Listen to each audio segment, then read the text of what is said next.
I've been driving for Uber Eats for 3 years. You see a lot of weird things at 2 in the morning, or specifically the deliveries at night, but usually it's just drunk college kids or graveyard shift workers looking for a greasy burger. Then there was Mr. Henderson. He lived out in Blackwood, a place where the streetlights are more of a suggestion than a utility. His house was a Victorian relic that looked like it was being slowly swallowed by the surrounding oak trees. Every Friday, like clockwork, the order came in. 2 steaks, extra rare, and a side of mashed potatoes. The delivery note always said the same thing. The side gate is unlocked. Come through the kitchen. My wife is very hungry tonight. Please don't be late. Normally, I'd never step foot inside a stranger's house, but Henderson tipped $50 in cash every single time. And back then, $50 was the difference between keeping my lights on or sitting in the dark. I should have realized. The dark was safer. That Friday was different. The air was unnaturally still. As I stepped out of the car, the silence of the woods felt heavy, like it was pressing against my eardrums. I grabbed the thermal bag and headed for the side gate. The gate didn't just creak, it shrieked. I waited, expecting a porch light to flick on, but the house remained a black silhouette against the gray sky. I made my way to the kitchen door and knocked. No answer. I tried the handle. It was unlocked, just like the note said. The moment I cracked that door, the smell hit me. It wasn't rot, not yet. It was the smell of a butcher shop, cold, metallic, and sterile. And it was cold. I could see my breath blooming in the air like white ghosts. My skin began to prickle. I checked the thermostat as I walked through the kitchen. 34 degrees.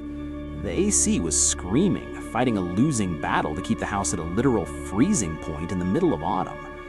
Why would anyone live like this? "Mr. Henderson?" I called out. My voice felt small, swallowed by the heavy floral wallpaper of the hallway. "In here, son. We're in the parlor." A voice rasped from deep within the house. I followed the sound. The house was spotless, too spotless. No mail on the counters, no keys by the door, no signs of actual life. Just dust motes dancing in the beam of my flashlight. I found him in the parlor. He was sitting in a high-backed wing chair, wrapped in a heavy wool plaid blanket. He looked thinner than he had the week before. His skin had a translucent, parchment-like quality stretched tight over his cheekbones. "You're late," he whispered. His eyes didn't blink. They stayed fixed on me, wide and intensely blank. "She's been getting restless. She doesn't like to wait for her meal." "Sorry, Mr. Henderson. Traffic was bad." I lied. I just wanted to drop the bag and run. But he stood up, moving with a jerky, mechanical stiffness that made my stomach turn. "Come," he said, gesturing toward the shadows of the sofa. "See the work I've done.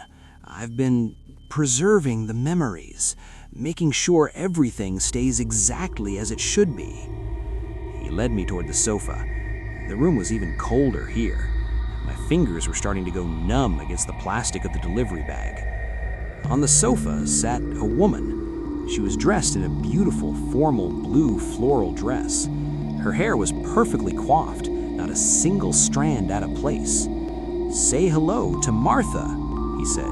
A terrifyingly genuine smile broke across his face, a smile that looked like it was being pulled by invisible wires.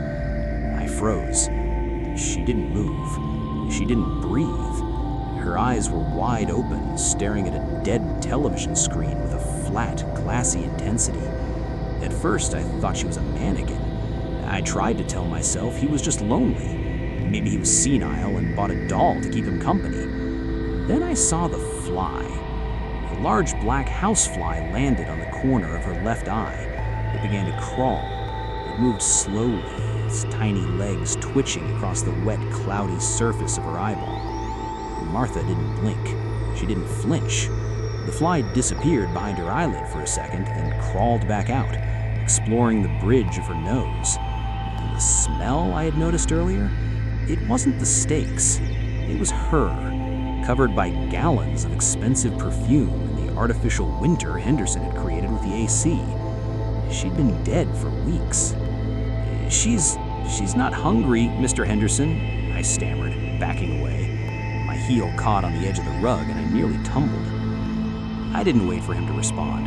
I dropped the thermal bag, the heavy containers of steak and potatoes hitting the floor with a dull, wet thud, and I bolted. I ran through the kitchen, through the side gate, and into the freezing night air. I reached my car and fumbled with the keys. That's when I heard it. "Son? Hey, son." His voice wasn't angry, it was calm, helpful. He sounded like a concerned grandfather. I looked back. He was standing in the doorway, framed by the dim yellow light of the kitchen. He was holding the leaking paper bag of food I had just dropped. "You dropped the dinner," he shouted into the dark. "You forgot the order, son. Martha's going to be disappointed. Come back and pick it up. It's still warm." He started walking down the porch steps, his stiff, jerky gait silhouetted against the house.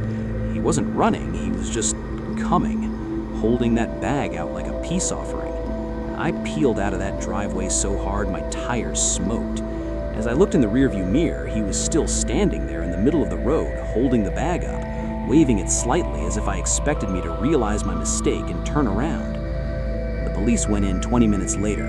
They found Martha, just like I described, but they also found dozens of old Uber Eats bags tucked under the sofa. Henderson wasn't just ordering food for his dead wife.